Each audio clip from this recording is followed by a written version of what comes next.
Hello, everyone. Welcome to the 2023 Annual General Meeting of Regen Farmers Mutual Limited. Thank you for your attendance, those that can be here online and those that will watch the meeting later. Thank you for taking the effort. We've got a pretty full agenda. Before I get started, I'd just like to acknowledge the traditional owners all around Australia from wherever you're tuning into.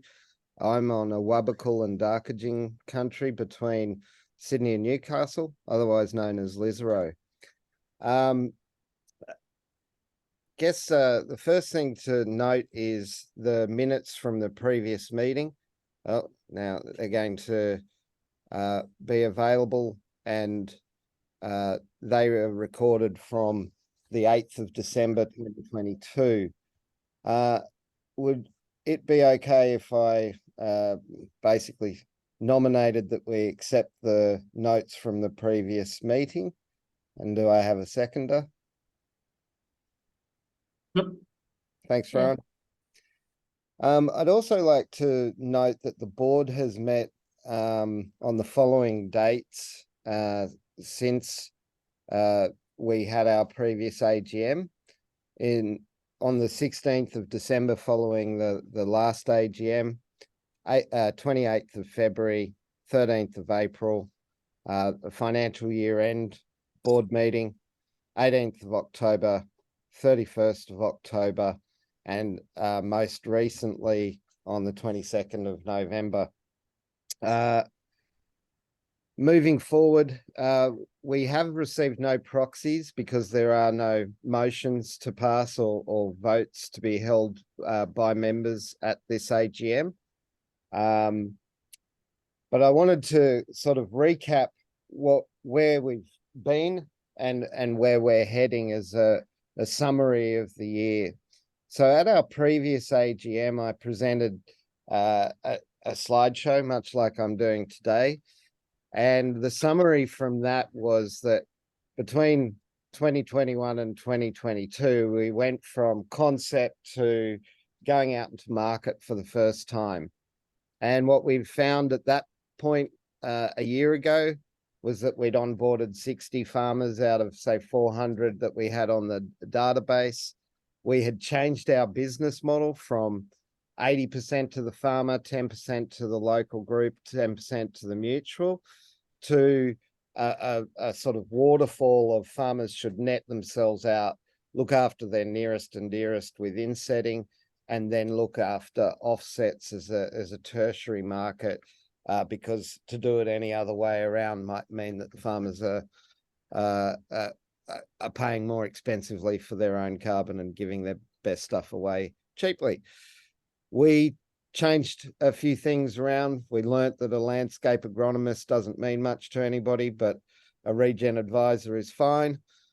We became an official case study of the Department of Ag around a traceability hub. We had been advised we were to be part of a McDonald's pilot. We had at that point 12-month IT relationship with the Open Team network in the US, a consortia of Open Team developers that are funded in part by a 35 million USD grant to help create open source ag tech and generally make a functional ecosystem. And we had commenced our first landscape impact program in the Trap Rock. So where are we today, and what can I report between 2022 to 2023? In the time that last year, we received our first 5-figure grant from the Land Restoration Fund to do the first landscape impact program in the Trap Rock. Subsequent to that, we landed a 6-figure grant around that traceability work. And just recently, actually it falls outside of the 30 June timeframe, but we've now secured a 7-figure grant with the New South Wales government in order to run landscape impact programs across New South Wales. Our landscape impact program, which we pioneered in Trap Rock, has expanded. We've now got 10 funded landscape impact programs to roll out across New South Wales, Victoria, and Tasmania, with a pipeline of potentially another 20 being funded and cohorts commencing from July 2024 through to June 30, 2025. So we're really on track. If we can continue that sort of 20 a year to getting our 100 landscapes by 2028 goal. We've also become a partner for the Victorian Carbon Farming Program, a $15 million initiative in Victoria, which has some warts on it, but what it enables us to do is look at stacking within the landscape around the carbon and the tree benefit, and how we can combine that with the landscape impact program work that we're doing with Landcare Victoria. Traceability we will talk to in detail during the Regen Digital AGM, but it's clearly, I guess, we're a bit ahead of the game when we, put forward a year ago that traceability and carbon intensity were going to be the key factors, and that farmers would need to net themselves out, then inset and then offset. And that sort of leading position that we had 12 months has continued to today. So we really are on the bleeding edge of what traceability in Australia looks like, and how traceability is emerging within biodiversity markets particularly is something that we're pioneering at a global level, not just at an Australian level. We're rapidly coming to this point where we're able to help the regions where we're running landscape impact programs catalyze additional funds. So the New South Wales government program, which has enabled 4 regions in New South Wales to acquire resources to run a landscape impact program, follow on grants to help farmers take that outcome and actually, put it into practice on their farm, create a financial model, get CER registered and ready, funding ready. We're seeing things in Western Murray, for example, where our project can help catalyze other investors to invest in other outcomes alongside. And we're looking forward to the time when we will be able to have a piece of infrastructure across 100 landscapes in Australia, where not only can we invest for landscape impact programs, but also for the outcomes that those programs produce in each landscape. And it might not just be our funds going towards it. You can imagine a world where government grants, anybody who's paying for an outcome might use these local funds to distribute and to measure the impact and report on the delivery by farmers against those objectives. Regen Digital continues to go from a minimum viable product and a first release product into a far more exciting product. We have outside of this 2022-23 period, actually more recently than that, got a CTO into Regen Digital, and we'll be introducing Luke later on. Which is this point, hiring of the CTO. We also have been working with Deloitte for our finance and admin, and I guess it's probably been our weakest area. We've been pioneering, spinning plates, writing grants, getting wheels turning on the ground. But our financial administration has meant that we were delayed in paying some GST. We've subsequently got a tax plan and staying current and due. As I'll show in the financial reports, we're totally solvent and able to meet debts as and when they fall due, but we have had to put in place a tax plan for Regen Farmers Mutual and Regen Digital to catch up on what we didn't pay on time during the 2022-2023 reporting period. So let me take you to the financial report. We've been transitioning towards, landscape impact programs, not just in volume, but in value. The one that we provided to the Traprock, to the LRF, we charged out at $75,000. Now we're sort of charging these out at $300,000, where $150,000 of that covers program costs. And you might have a facilitator like myself doing 4 to 5 regions in a cohort, and that is economically great. And then the other 150,000 of the 300,000 per landscape impact program gets invested locally to help those farmers actually get into the transaction and understand the financial implications of that. So it's post-program funding to take the outcomes of the landscape impact program and actually put them into place. Our major expenses for Regen Farmers Mutual are myself, Rowan gets paid by Regen Digital, contractors to deliver on things like the Traprock program. We've been paying Kim and Christoph and other experts to advise those farmers, and travel to make all of those things possible. As mentioned, the ATO payment plan was installed in November.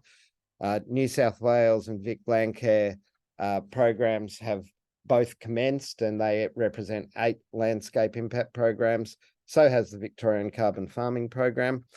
And starting in July, we're aiming for 20 programs. Our full management accounts are available in the Google Drive. They're not very exciting, but let me share on screen with you. I might just expand that up so that you can see.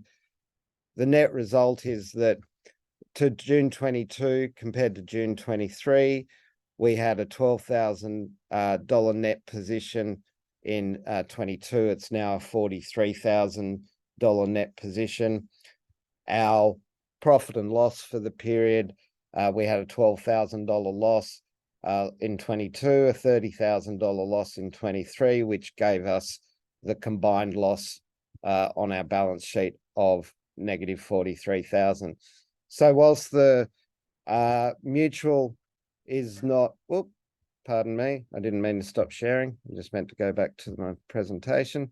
Whilst the mutual is not wiping its own nose just yet, it is heading in the right direction in terms of revenue and a path to sustainable revenue via landscape impact programs. I'm going to stop now and ask that we have a member of our interim member council talk through the next components. There's a little bit of a challenge here in that Jim has prepared these reports in the idea that he was not going to be available. He was going to be on a plane, but thanks to the inclement weather, Jim is actually here. So we haven't had time to work this out. I was going to get Christoph to kind of talk to these points.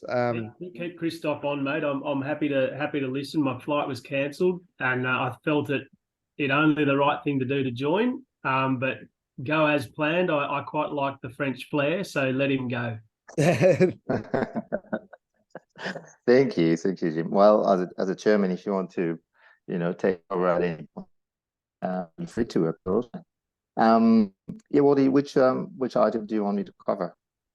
Well, we've got a few members of the interim member council. I was actually going to see if Helen could talk to the Trading in Regen event as she was physically in attendance, whether Jack might talk to the advocacy work that we're currently doing, and whether you might, Christoph, talk to the transition of the interim member council to a formal member council. So would that be possible without putting Helen too much on the spot to ask Helen, would you be able to talk about the experience of the Trading in Regen event. And I know you've got some formal words there, Christoph, that Jim provided, which can go with this informal report by Helen. Hel, are you able to talk? If you Yeah, sure. Yeah, hi everyone. Thanks, Wardy. I actually thought I was speaking on another something else, but that's cool. That's all right. I'll just bring my memories together and share the day. So we had a day. It was what was the date, Wardy? it's like 17th of August. Yep, 17th of August at Taronga Zoo. And I think it was highly successful. I think there was the standout for me personally was the fact that there were so many farmers in the room. And I think that it was a very unusual process in that there were each of the speakers there were two speakers that articulated a particular point of view. And I think overall everyone found it really interesting and exciting, and some of the gems that came out of the conversations were fantastic, particularly from the point of view of the work that RFM is actually doing. The highlight for me was actually the end, where we actually had a really fantastic conversation about Bruce and bringing Bruce into the conversation and his legacy. So that was particularly an important process. But I think in terms of the how many attended, was it about 250, Wardy? Not quite. I think it was 140 tickets online and in person in the end.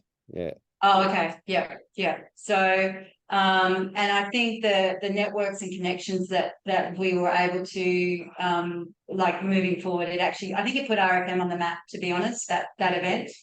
So and I think that the topics that were covered were really fantastic. So I'm sorry that I'm not that specific, but I've just been put on the spot. But yeah, I think if anyone else who was there could comment, I think if that's cool, and everyone's happy with that, then all kudos to Wardy and Rowan and the amazing team for putting together. And I think it came down to fire in terms of how many people you got, but like at the end result was like fabulous and fantastic. So thanks, you guys. Thank you, Helen, and sorry for putting you on the spot. And I think we have some formal words on the figures, etc., from that Christoph can spiel out later. Jack, are you online? Probably you're not. So, Christoph, would you mind talking on Jack's behalf about the advocacy or the Have Your Say work?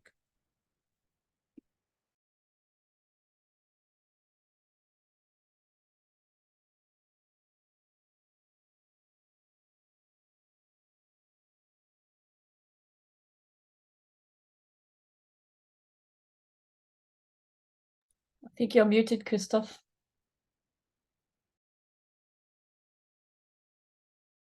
Sorry, thanks. It's classic. Yeah, Have Your Say is an invitation from DAFF, Agricultural, Forestry and Fisheries, federal one, for RFM to comment on a discussion paper, which is what they call a sectoral plan. It's quite an important paper actually, because it's part of the Net Zero 50 federal plan. To build up that plan, they've broken it down into sectoral plan, Net Zero 50, and they've invited industry, and for the one they've invited RFM to comment on that plan. It's pretty broad and pretty open. If I were a cynic, I'd say that in 2023 they should have a plan like that for the agricultural sector to reach net zero already in place. But anyway, it's good that they're doing it. It's pretty broad, covers topics like how to raise the ambition of the government and the industry as well to reach net zero, what are the current efforts and how to build and federate, so to speak, all the current efforts by industry and by other agencies and by state governments into something that works probably better together. What are the opportunities to reduce emissions further technically in the ag sector? and the capacity in the industry and in the players and the farmers and, you know, in advisor networks and in state governments to build that plan to reach net zero. So pretty important plan. It's been produced, the paper's been open for consultation from the 7th of November, and the consultation finishes on the 13th of December. And we're going to provide, thanks to Jack, synthesis ability, amazing synthesis ability. We're going to, oh, well, here she is, joining. We're going to federate the answers from all the views in the mutual. I think it's a good reflection that, you know, I think it was Helen saying that the event had put us on the map. We definitely are on the map, both at state and federal government, to be invited to respond, to be partners in development of answers like that is a very good sign. So it's and as I said, it's a critical paper for the federal government. So that's it, I think. Anything you want to add, Jack? You're coming at the very back end of that. Hey, Jack. Hello, how you going? I just had a really good, actually speaking on that topic, I had a really good discussion with Andrew Wallen, who's the principal of Hydroterra, who worked with Malone and others. And he was really talking about making sure that we do talk about some of the fundamentals like the water cycle, and not have it completely orientated around the obsession with carbon, that it's that ecological restoration, water cycles, and a variety of other things that we want to reorientate this back to as well, because that obsession is a hiding to nothing. So we can add, yeah, we can add all of that in as well and make sure it is orientated to what matters. It's great to have James's personal case studies. It's really strong as a part of that. So yeah, I hope to have something by Monday for everyone to have a look at, and then we can add and federate more of those answers as well from that. It might stimulate some more context or better points to be made. Yeah, good point, Jack. There's actually in the consultation paper a specific question, which is how can biodiversity be part of the solution? So they recognize very well, you know, you can't do one without the other, which is great. Yeah. Yeah, well, all the hopes and dreams of carbon and biodiversity are dependent on the water cycle. So that's what we want to start with. Might be the opening gambit. Traceability, which is a very big part of it, which we're working on as well. Anyway, very exciting paper. I'll leave it to that. Thank you, Christoph. Thank you, Helen. Thank you, Jack. I guess, but I just wanted to say in support of what Helen was saying, we really did feel that Trading in Regen event was like a step change for the management team, that we did kind of grow up over that event, and we had our people around us, and we were able not to pull the biggest crowd, but certainly a high quality conversation and a different type of vibe to the conferences that I've been attending all year. And so it was a really coming of age. And to Christoph and Jack and Jim and those that have contributed to the advocacy paper that we've just been discussing, I think that's another moment of maturity where we've been quite by necessity focused on our own development and bringing ourselves into existence. And it's like a level of maturity where we're now starting to talk on behalf of those people that aren't yet members and out into the community and saying, this is what we believe and this is what we think. And it's just a wonderful mechanism to have had the interim member council start to work on this advocacy and push it out there on behalf of other farmers, because marketing from our members to our members is much stronger than a centralized marketing where we push out themes from Rowan or myself. Far better to come from that members council and closer to the ground. I guess on that point, Christoph, I'd like you to talk to, if you could, the transition, but towards to a formal member council, and I can put up on screen, or it'd probably be easier just for you to talk freely Yeah. if you've got the notes. Yeah. You do. I don't know if everybody knows, but a lot of people would on that call. Back when we started, we had a representation group which was called the steering group, if I remember well, which had the mandate of bringing the view from the members essentially, and make sure that we live to that owned by farmers principle. And that group that year transition to something which, so we did some work as part of that into the governance of the mutual and what would be the form of a more formal members council. We did that, and it was too early at the time to transition to the final structure, so we adopted what was called an interim member council for about a year.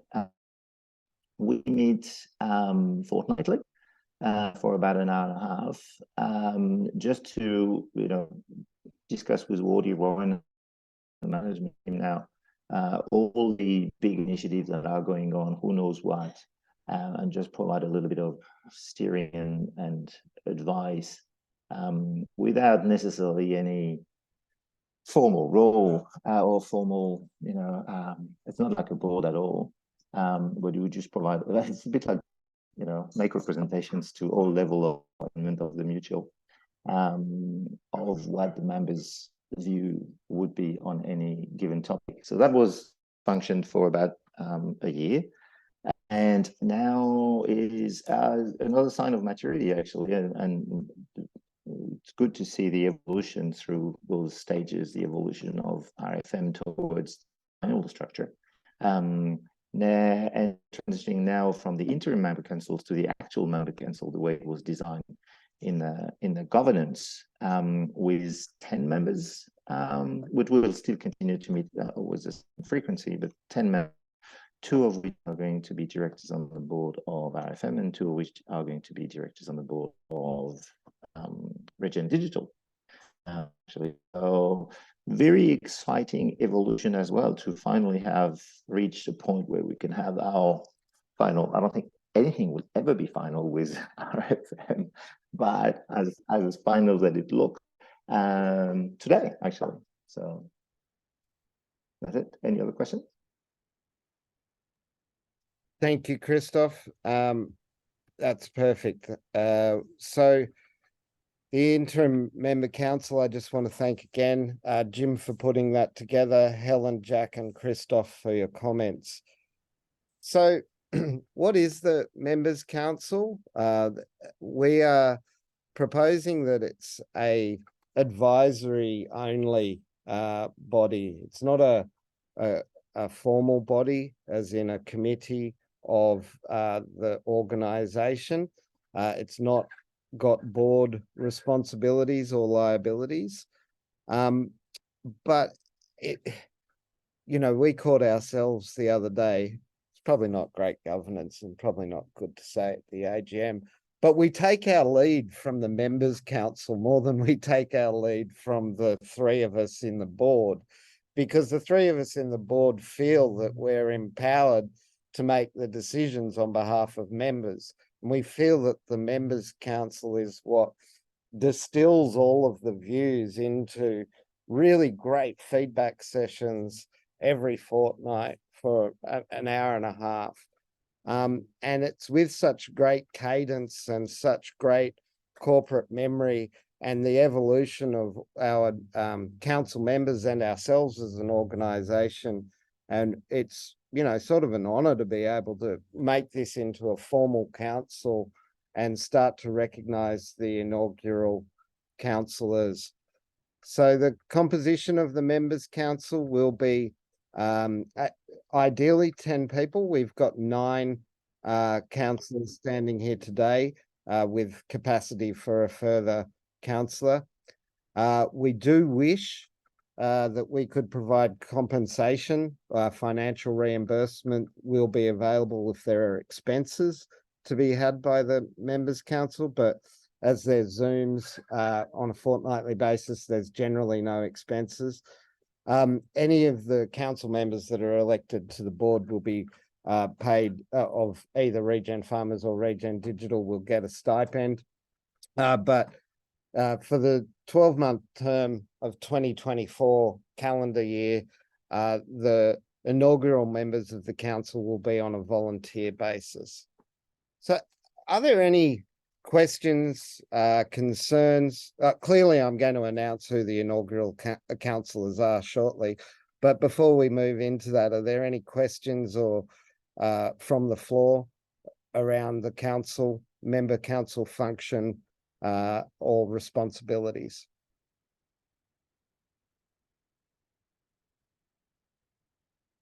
Silence is golden.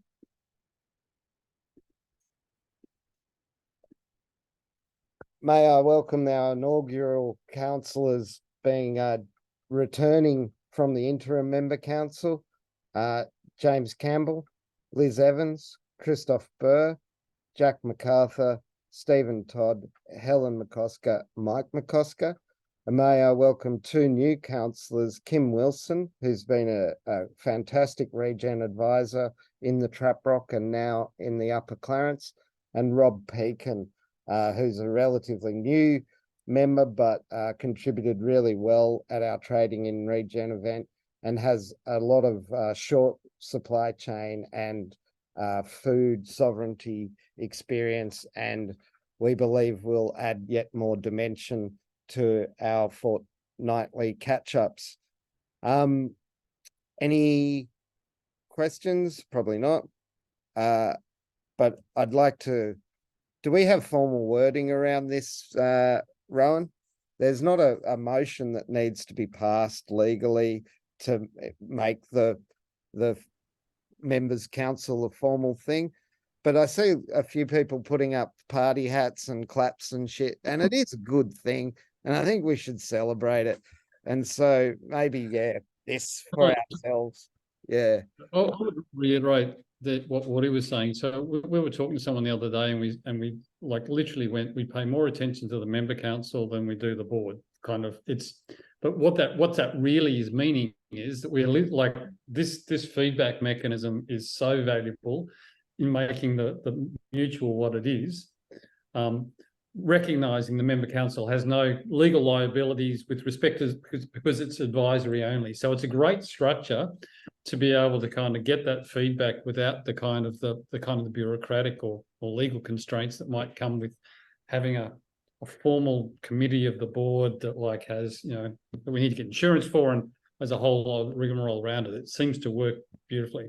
So yes, champagne corks all around.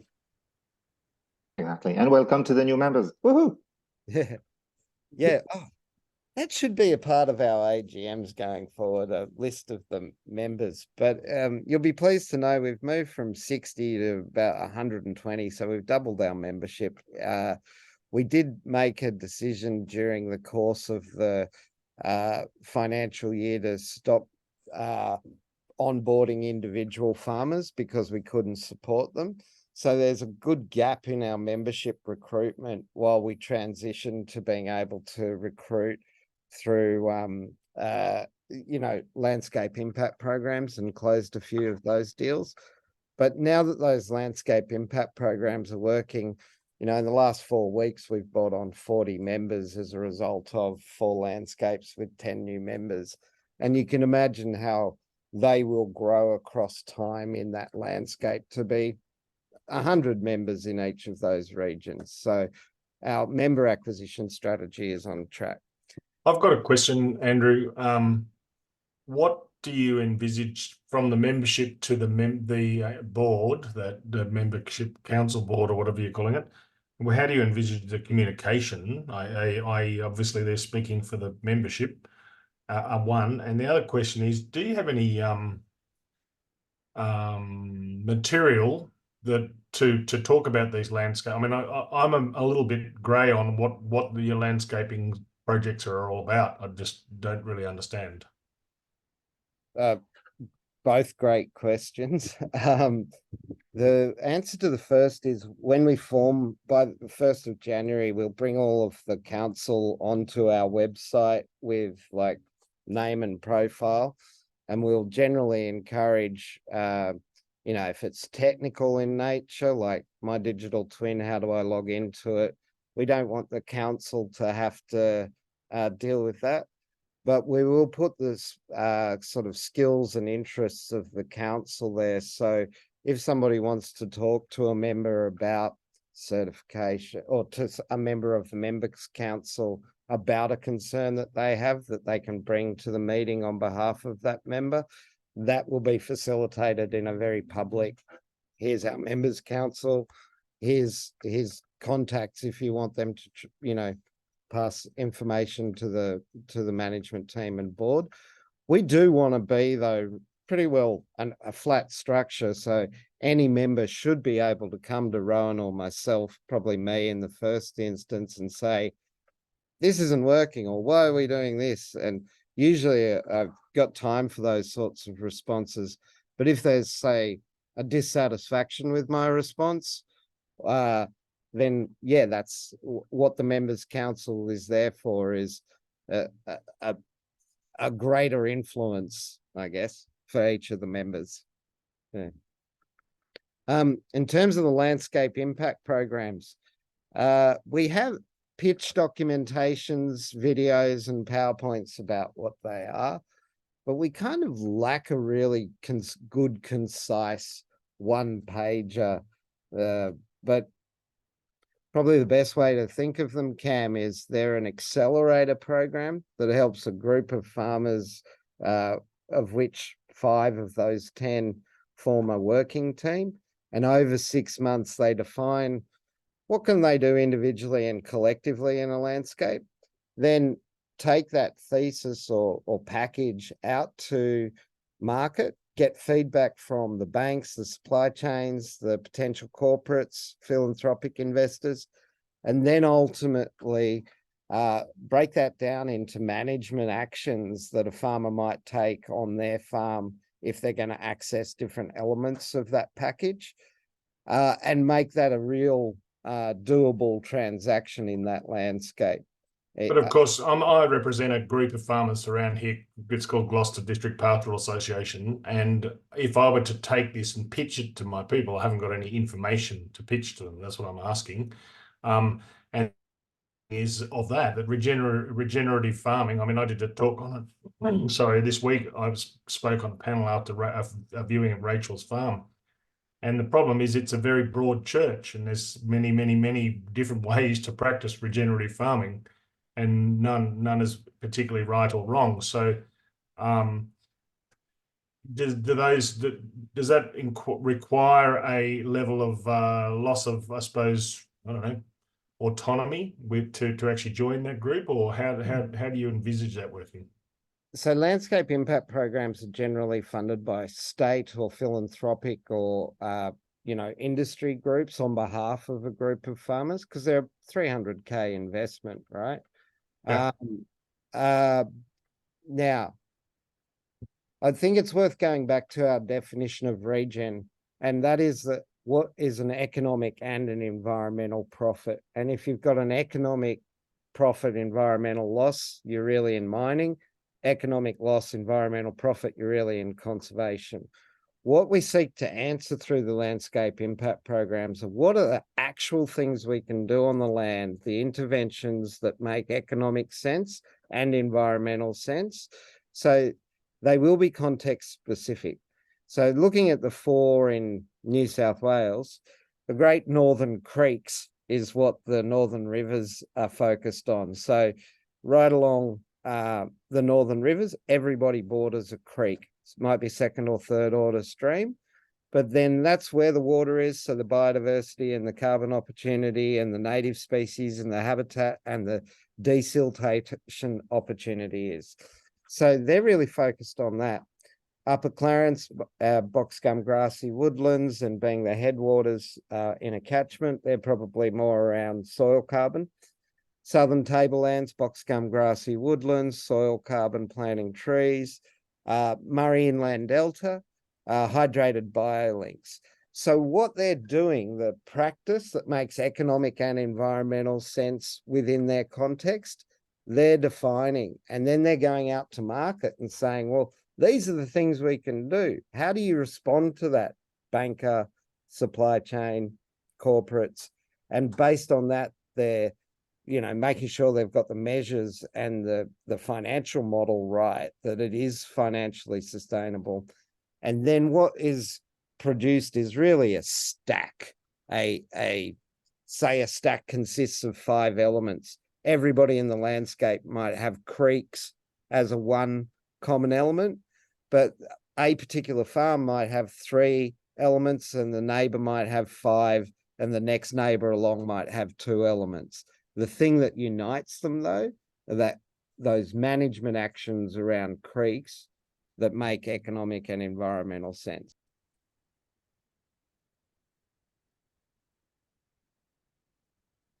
Cam, I don't know if I'll take an action point to create a bit of collateral to try and make the landscape impact programs easier. You're not the first person to raise that, Cam. So yes, we need to do that. Well, you know, I'm just talking from in perspective of my own local area, and obviously, to get people involved, I need to be able to have a tangible product to sell, I suppose, and that's what I'm asking for. I think it's also worth putting in the 10 principles that the mutual was founded on as well. Just in that, you know, if it was a 2-pager, that 3rd page orientates what we're about, why we came together. So I think that'd be good for you, Cam, as well. Mm-hmm. Thanks. Great though to have some questions from the floor, Cam. I think there are a few more things in the chat. No, any questions further from the floor? Any other business? We might have earned ourselves an early mark until 15 minutes time when it's Regen Digital. Rowan, or Luke, before I suggest a close, is there any comments you'd like to make to the AGM? Just thanking you, Woody, for your gentle guidance. Good job. Yeah, thanks, Woody. So easy. All right. Well, I'm going to formally close the AGM of 2023 for Regen Farmers Mutual. The notes will be recorded and added into next year's agenda. I look forward to seeing you in 15 minutes' time for Regen Digital. Well done. Great overview. Thanks so much.